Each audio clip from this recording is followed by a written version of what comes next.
Près de 600 000 adultes de moins de 55 ans ont reçu une première injection du vaccin AstraZeneca. Et c'est aujourd'hui qu'ils vont être fixés après 3 semaines de doute. La Haute Autorité de Santé va se prononcer. Quelle dose recevoir maintenant? Car depuis le 19 mars, seules les personnes de plus de 55 ans peuvent recevoir ce produit.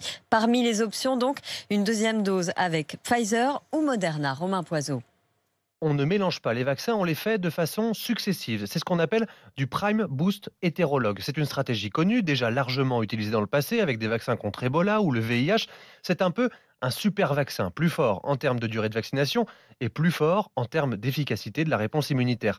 Comme si les faiblesses de l'un étaient compensées par les forces de l'autre. Les deux vaccins stimulent le système immunitaire de différentes manières et peuvent donc mieux concentrer l'attention de nos cellules immunitaires sur la bonne cible à atteindre. Des recherches étaient déjà en cours pour combiner les vaccins contre le Covid-19, notamment au Royaume-Uni avec AstraZeneca et Pfizer, essais cliniques qui pourraient être très vite mis en application.